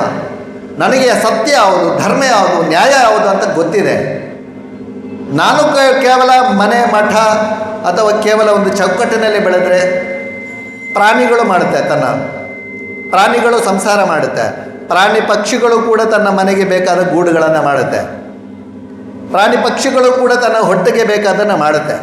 ನಾವು ಅಷ್ಟನ್ನು ಮಾತ್ರ ಮಾಡಿದರೆ ನಮಗೂ ಮತ್ತು ಅದಕ್ಕೆ ವ್ಯತ್ಯಾಸ ಏನು? ನಮ್ಮ ಸಂಸ್ಕೃತಿಯನ್ನು, ನಮ್ಮ ಜಲವನ್ನು, ನಮ್ಮ ನೆಲವನ್ನು ಉಳಿಸಬೇಕು ಅಂತ ಹೇಳಿದ್ರೆ ನಾವೆಲ್ಲ ಯೋಚನೆ ಮಾಡಬೇಕು. ಜಮೀನ್ ಜಂಗಲ್ ಜಾನುವಾರು ಈಗಿನ ಸರಸಂಘ ಚಾಲಕರು ಹೇಳ್ತಾರೆ. ಆ ದೃಷ್ಟಿಯಿಂದ ನಾವೆಲ್ಲರೂ ಒಟ್ಟಿಗೆ ಯೋಚನೆ ಮಾಡಬೇಕು. ಎಲ್ಲವೂ ನನ್ನದೇ. ಆ ದೃಷ್ಟಿಯಿಂದ ಯೋಚನೆ ಮಾಡಿ. ಅವನ ಸಮರಸ ಭಾವ ಜಗವ ಗೆಲ್ಲುವ ಸ್ನೇಹ ನನ್ನಲ್ಲೂ ನೆಲೆಸ ಬನ್ನಿ. ನಾವು ಭೇದ ಭಾವನೆ ಬಿಟ್ಟು ಎಲ್ಲರೂ ಒಂದೇ, ನಾವೆಲ್ಲರೂ ಹಿಂದೆ ಅನ್ನೋ ಭಾವನದಲ್ಲಿ ಕೆಲಸ ಮಾಡಬೇಕು. ಈ ವರ್ಷದ ಸಂಘದ ಸಂಕಲ್ಪಗಳನ್ನು ಕೂಡ ಹೇಳಿದ್ದಾರೆ. 5 ಪಂಚ ಪರಿವರ್ತನೆಗಳನ್ನು ಹೇಳ್ತಾರೆ. ಬದಲಾವಣೆಗಳನ್ನು ನಾವು ನಮ್ಮ ಮನೆಗಳಲ್ಲಿ ಮಾಡಬೇಕು, ನಿತ್ಯಾಭ್ಯಾಸಗಳನ್ನು ಮಾಡಬೇಕು. ಸ್ವದೇಶಿ ಇವತ್ತು ಜಗತ್ತಿಗೆ ಇವತ್ತು ಗೊತ್ತಾಗಿದೆ. ನಮಗೆ ವಿದೇಶಕ್ಕೆ ಅವಲಂಬಿತವಾಗಿದ್ದರೆ ನಮ್ಮ ದೇಶದ ಸಂರಕ್ಷಣೆ ಹೇಗೆ ಸಾಧ್ಯ? ಸ್ವಾವಲಂಬಿ ಭಾರತ ಆಗಬೇಕು. ದೇಶದ ಪ್ರಧಾನಿ ಒಬ್ಬೆಟ್ಟರೆ ಸಾಕಾಗುವುದಿಲ್ಲ. ನಾನು ನನ್ನ ಮನೆಯಲ್ಲಿ ಸ್ವದೇಶಿ ವಸ್ತುಗಳನ್ನು ಎಷ್ಟು ಬಳಸ್ಕೊಂಡಿದ್ದೀನಿ, ಎಷ್ಟು ಉಳಿಸ್ಕೊಂಡಿದ್ದೀನಿ, ಎಷ್ಟು ನಮ್ಮ ದೇಶದ ಬಗ್ಗೆ ಜಾಗೃತಿ ಇದೆ, ಆ ದೃಷ್ಟಿಯಿಂದ ಯೋಚನೆ ಮಾಡಬೇಕು. ಇನ್ನು ಕುಟುಂಬ ಬರ್ಬೋದು, ವಿದೇಶದವರು ಅದನ್ನು ಫಾಲೋ ಮಾಡ್ತಾ ಇದ್ದಾರೆ. ಕುಟುಂಬ ಅಂತ ಹೇಳಿದ್ರೆ ರಕ್ತ ಸಂಬಂಧಿಗಳು ಎಲ್ಲರೂ ಸೇರಿ ಕುಟುಂಬ ಆಗುತ್ತೆ. ಅದನ್ನು ಸಂರಕ್ಷಣೆ ಮಾಡಬೇಕು, ಆ ದೃಷ್ಟಿಯಿಂದ ಯೋಚನೆ ಮಾಡಬೇಕು. ಮನೆಯಲ್ಲಿ ವಾರದಲ್ಲಿ ಒಂದಾದ ದಿವಸ ಆದರೂ ಭಜನೆ ಮಾಡಬೇಕು, ಒಟ್ಟಿಗೆ ಕೂತ್ಕೊಂಡು ಊಟ ಮಾಡಬೇಕು.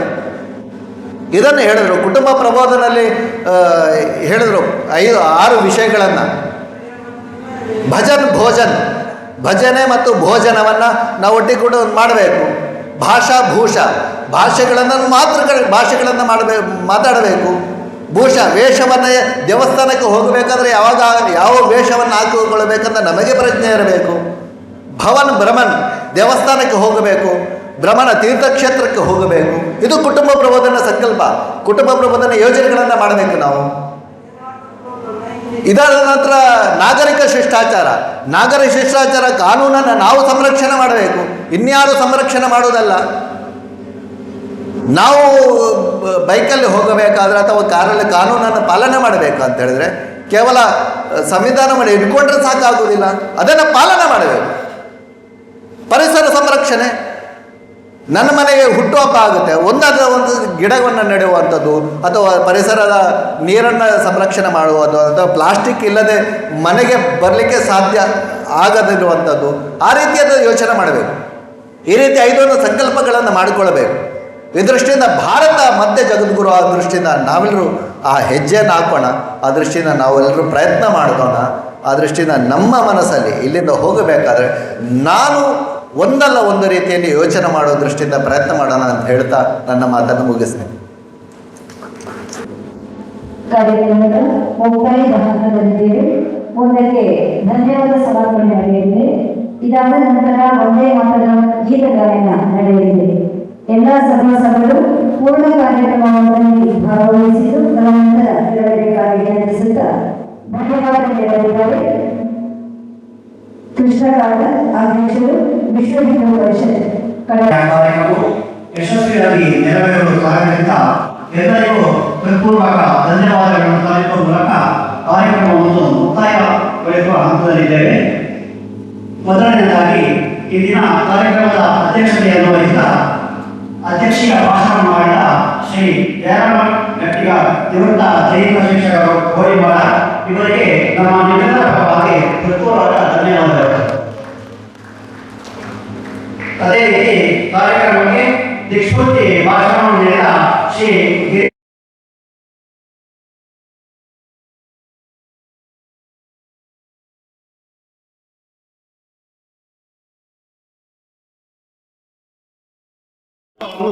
ನಮಗೆಲ್ಲರಿಗೂ ತಿಳಿಸಿಕೊಟ್ಟದಕ್ಕಾಗಿ ವಿಶೇಷ ಧನ್ಯವಾದಗಳು ಸರ್. ಕಾರ್ಯಕ್ರಮದ ಯಶಸ್ಸಿಗಾಗಿ ಮಾರ್ಗದರ್ಶನ ಹಾಗೂ ಸಹಕಾರ ನೀಡಿದ ಶ್ರೀ ಶಿವರಾಮ ಶೆಟ್ಟಿ ಕೇಪು ಅಧ್ಯಕ್ಷರು, ವಿಶ್ವ ಹಿಂದೂ ಪರಿಷತ್ ಬಜರಂಗ ದಳ ಕಡಬ ಪ್ರಖಂಡ ಇವರಿಗೂ ಹೃತ್ಪೂರ್ವಕ ಧನ್ಯವಾದಗಳು. ಅದೇ ರೀತಿ ಮೋಹನ್ ಕಡಬ ಸಂಯೋಜಕರು ಹಾಗೂ ಸರ್ವ ಸದಸ್ಯರು, ಹಿಂದೂ ಜಾಗರಣ ವೇದಿಕೆ ಕಡಬ ತಾಲೂಕು ಇವರಿಗೂ ಕಾರ್ಯಕ್ರಮದ ಯಶಸ್ಸಿಗೆ ನೀಡಿದ ಸಹಕಾರಕ್ಕಾಗಿ ಧನ್ಯವಾದಗಳು. ಇಂದಿನ ಕಾರ್ಯಕ್ರಮಕ್ಕೆ ಸ್ಥಳಾವಕಾಶವನ್ನು ಕಲ್ಪಿಸಿಕೊಟ್ಟ ಕಡಬ ಪ್ರಾಥಮಿಕ ಕೃಷಿ ಪತ್ತಿನ ಸಹಕಾರ ಸಂಘ ಆಡಳಿತ ಮಂಡಳಿ ಹಾಗೂ ಸಿಬ್ಬಂದಿಯರಿಗೂ ಹೃತ್ಪೂರ್ವಕ ಧನ್ಯವಾದಗಳು. ಕಾರ್ಯಕ್ರಮದ ಸಂದರ್ಭದಲ್ಲಿ ಕಾನೂನು ಸುವ್ಯವಸ್ಥೆ ಮತ್ತು ಭದ್ರತೆಯನ್ನು ಕಾಪಾಡಲು ಸಹಕರಿಸಿದ ಕಡಬ ಆರಕ್ಷಕ ಠಾಣೆ ಪೊಲೀಸ್ ಅಧಿಕಾರಿಗಳಿಗೂ ಹಾಗೂ ಎಲ್ಲ ಸಿಬ್ಬಂದಿಯವರಿಗೂ ನಮ್ಮೆಲ್ಲರ ಪರವಾಗಿ ಹೃತ್ಪೂರ್ವಕ ಧನ್ಯವಾದಗಳು.